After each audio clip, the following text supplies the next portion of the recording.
this is Lady Boulay, and I hope you're having a wonderful day. Thank you for your support. Thank you for subscribing to the channel. Thank you for your thumbs up, for your comments, and thank you for sharing the videos. Thank you for all you do to support the channel. And yes, we are commanded to love one another, whether we want to or not, or whether we agree with each other or not. Now, we have been talking a lot about these black immigrants, and I think many of us understand what Donald Trump is doing and don't have a problem with what he's doing relative to mass deportation, because people are coming over here flicking us off, playing in our faces, disrespecting the country, violating the immigration laws, and think what they're doing is really smart and clever. So even though most of us didn't vote for Donald Trump, we do not have a problem with him and his mass deportation problem. A lot of these people need to get the hell up out of here. The sooner, the better. But we, Black Americans, are compassionate people. And maybe we had the wrong idea about extending the right hand of fellowship to these Black immigrants. Maybe we should have taken the time and tried to learn them and to learn who they were as a people. They don't see themselves as being oppressed, even though they are. They don't see themselves as being in the same matrix that we're in, even though they are. So I think we've gotten to the point now where we say we dismiss them all. We don't care what happens. But there are exceptions to every rule. And I came across this video. This is by a young Jamaican woman who is here illegally, undocumented. And she's doing a rap. It's a terrible rap. Terrible rap. So that within itself is hilarious. But she is telling a story about her situation. And I think that if we were ever going to sympathize with someone, it would be someone like her. So listen to her story and see if you agree with me. Okay, so one thing about me, I came to America when I was like 8 years old from Jamaica. Now I came because my mom had died from HIV and AIDS and I had no family. You might ask, well, where was your father? He was locked up in prison in America. And so I got on a plane and on to America I came. But when I came, I didn't know that I didn't come the way that you were supposed to come.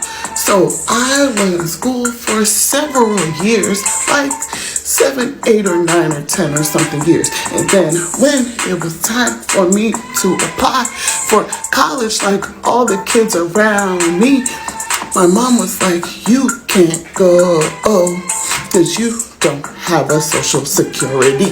And I'm like, Mom, what the fuck do you mean? I don't have a social security. She's like, well, bitch, you kinda came in illegally. And I'm like, what the fuck does that mean for me?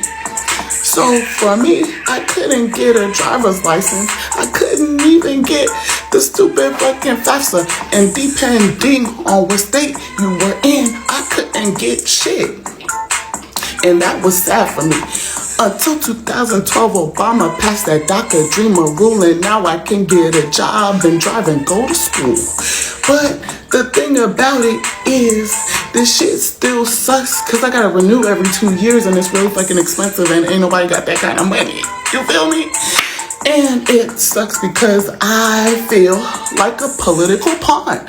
And every time there's a new president, they say, hey, we're gonna give you citizenship.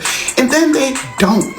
And so I have to keep on living this life as an immigrant with DACA. It fucking sucks.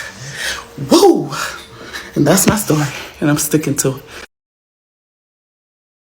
Well, if she's telling the truth, it's a sad story. And I don't see why she wouldn't be telling the truth.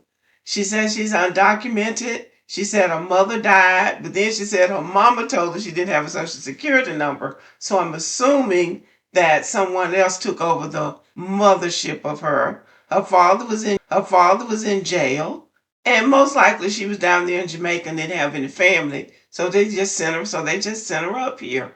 Well, I have sympathy for a young person like her.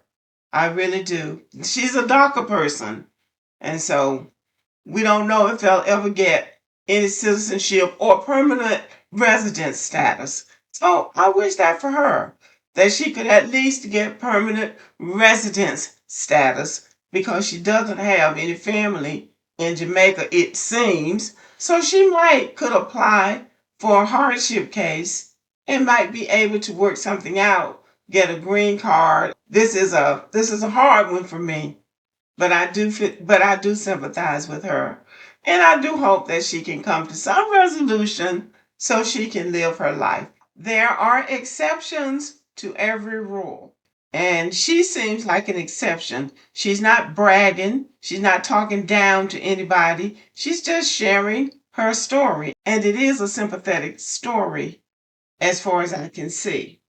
You think about her. This is one of those exceptional cases where I really feel bad about the person. She's not bragging. She's just a young person who needs help. That's kind of how I see it. So, Jamaica and other people in the Caribbean came out of Africa the same way we did.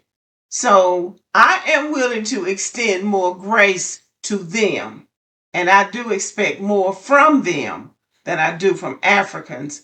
And maybe I'm wrong, but that's how I feel. I think that they have a better understanding about who we are than Africans. Now, that's just what I think. But how do you see it? Let me know. Thank you for listening. Have a good evening.